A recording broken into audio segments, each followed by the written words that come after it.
Welcome to the Biblical Perspectives for Leadership podcast, where timeless biblical truths meet modern leadership.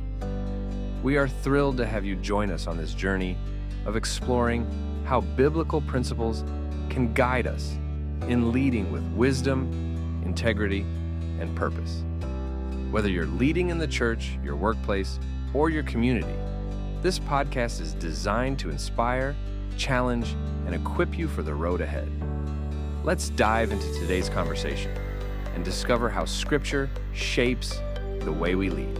Welcome back to Biblical Perspectives for Leadership. Glad to be here, as always. So, I want you to imagine staring down just a total organizational collapse right in front of you. Oh boy, the nightmare scenario. Right, like a massive, highly public PR disaster is just chasing you from behind.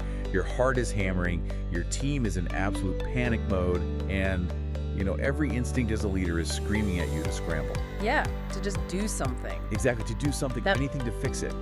But, what if the ultimate display of leadership in that exact moment, like the single most powerful move you could make, is to do absolutely nothing? Which is such a wild concept. It really is. And so today, our mission is to explore some deeply counterintuitive leadership principles and, everyday life applications. We're anchoring everything around one core theme today, which is leading with delegated authority. And I love this theme because it flips traditional management theory completely upside down. I mean, the modern reflex is that leadership requires constant visible motion. Always be doing something. Right. Exactly.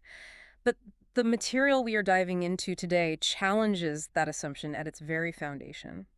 We are exploring the dynamics of delegated authority through the lens of the story of Israel at the Red Sea. Yeah, and the core premise in this story that immediately grabbed my attention isn't just the famous water parting moment. Right, the miracle part. Right, it's actually the psychological reality of the setup. Israel had officially come out of Egypt, but Egypt was still aggressively chasing them down. It's a terrifying visual. It is such a visceral picture for leadership and honestly just for daily life, because just because you are brought out of a toxic situation, maybe you finally resign from a soul-crushing job, or you execute a massive restructuring in your company to root out a bad culture, it doesn't mean the pressure just magically stops. No, it rarely does. The ghosts of that old situation often come sprinting right up behind you just when you thought you were finally safe.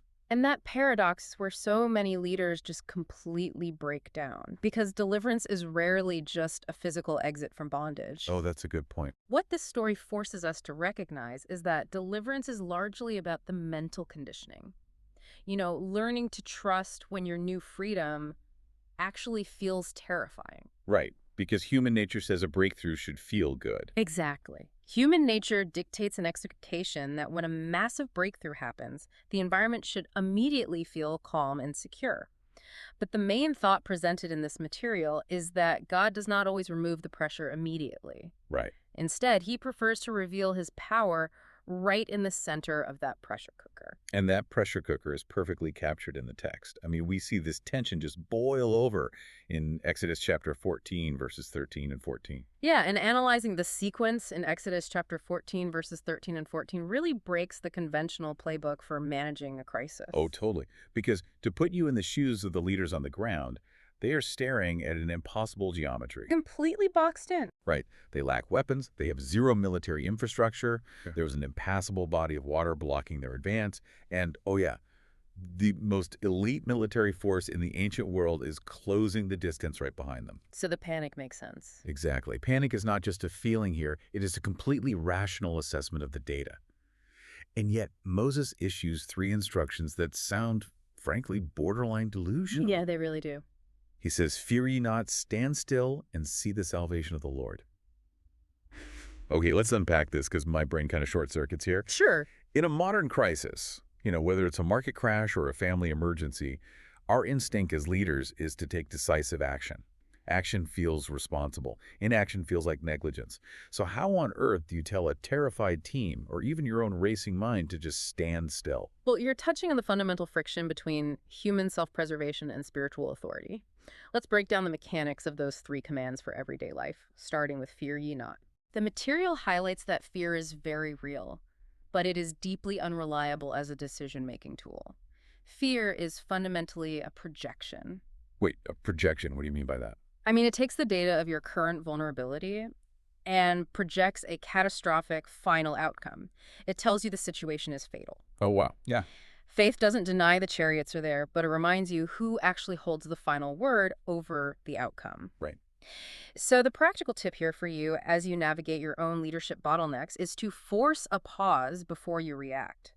Ask the crucial question, am I responding purely to the threat I can see, or am I operating on the authority of what God has said? Oh, I love that. Yeah. So is the difference between reacting to the visual intimidation and like anchoring to a prior promise? Exactly. But then we hit that second command, stand still. I mean, if I tell my board of directors to stand still during a financial freefall, I'm getting fired. Like immediately. Well, yeah, which is why we have to redefine the term. Yeah. Standing still in this context does not mean apathetic paralysis. It isn't freezing like a deer in the headlights. Okay, good. That makes me feel slightly better. It means a deliberate refusal to panic.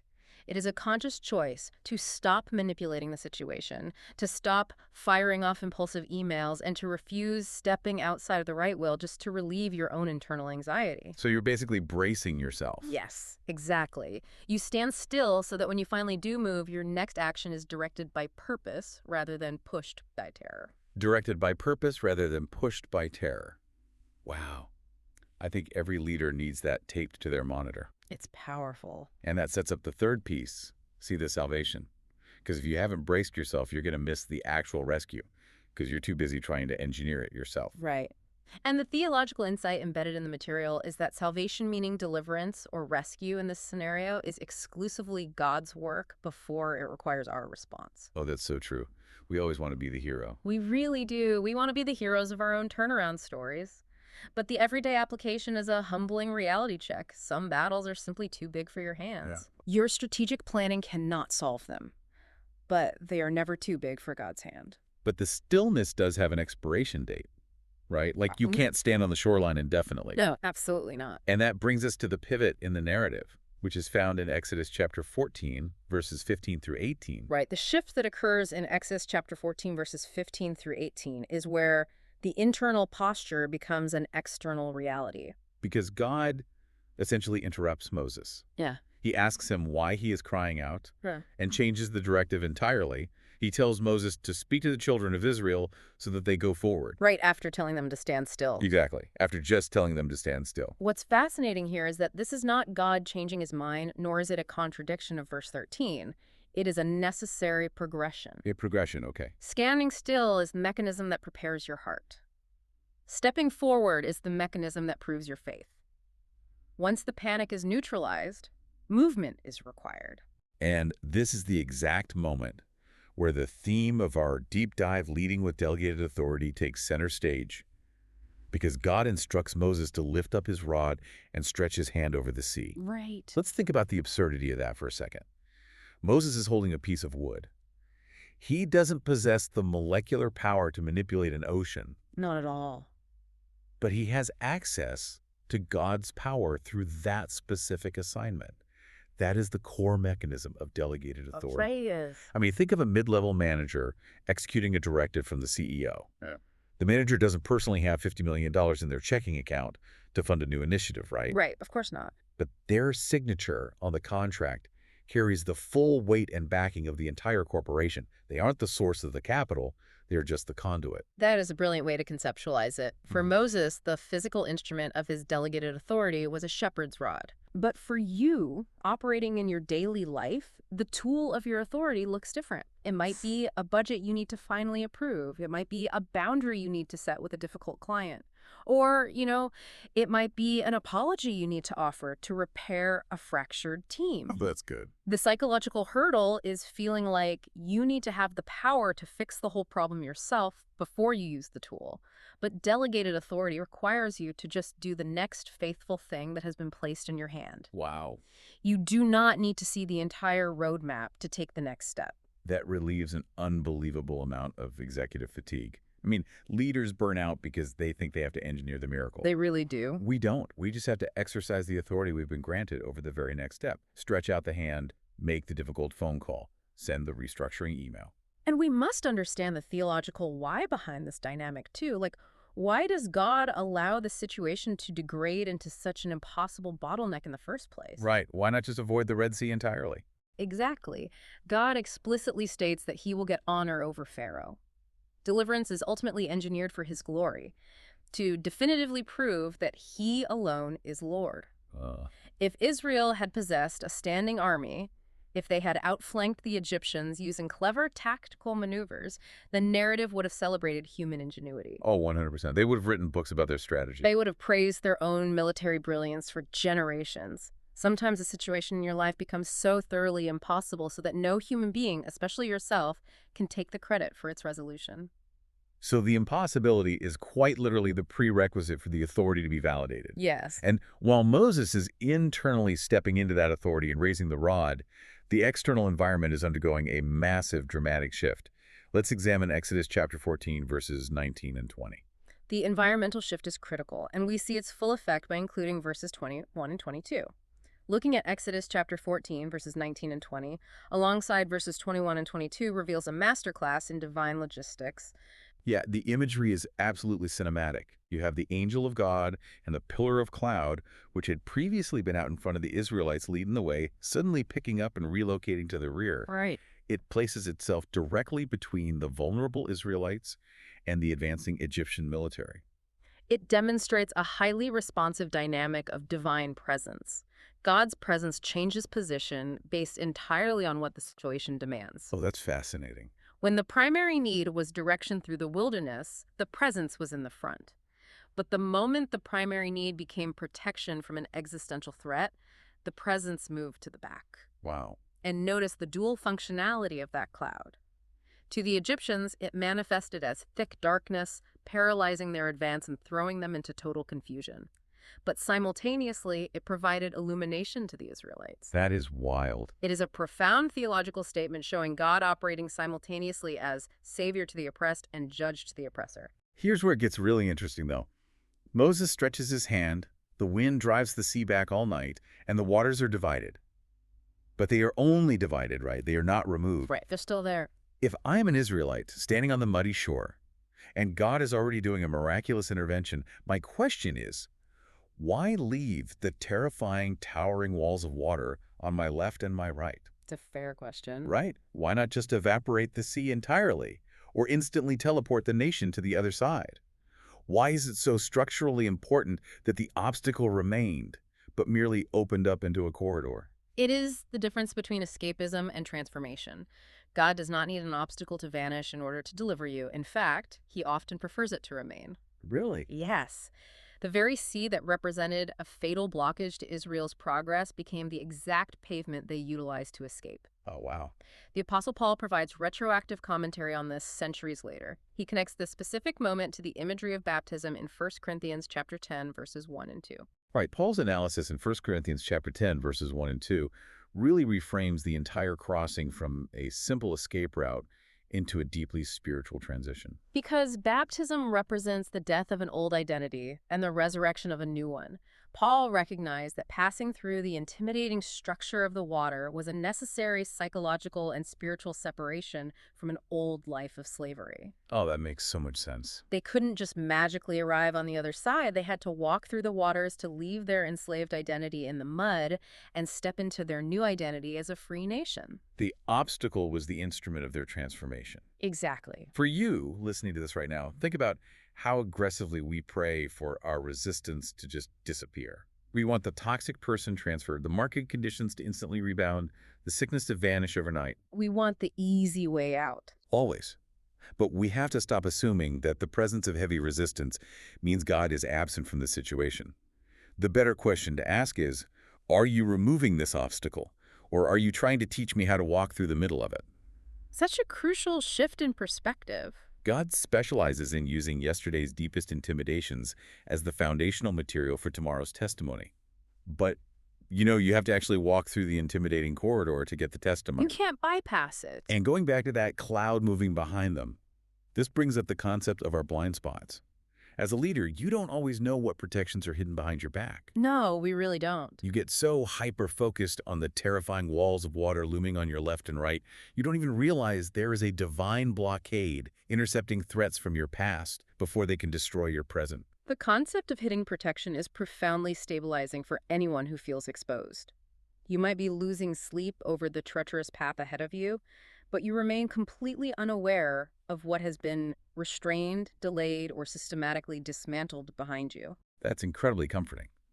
Which brings us to the ultimate climax of the story, the absolute finality of this confrontation. We find this resolution in Exodus chapter 14, verses 23 through 28. And the resulting impact on the people is detailed in verses 29 through 31. The combination of Exodus chapter 14, verses 23 through 28, and verses 29 through 31 brings the entire leadership lesson full circle. Because the Egyptian army is just relentless. They pursue Israel right into the middle of the divided sea floor. But God begins to trouble them. The story describes him actively sabotaging their pursuit, actually taking off their chariot wheels. Right, he turns their own weapons against them. Yeah. They're bogged down, the panic shifts to their side, and the moment the last Israelite is safe on the opposite shore, the waters collapse and completely overthrow the pursuing army. This passage boldly presents God as the divine warrior. He is not a passive observer. He actively fights for his people and systematically dismantles oppressive powers. It's amazing. But there is a remarkably specific, practical tip embedded here for your daily life. Do not chase what you have been delivered from.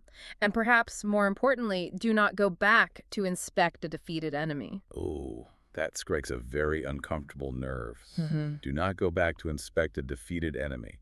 How frequently do we self-sabotage by doing exactly that? All the time.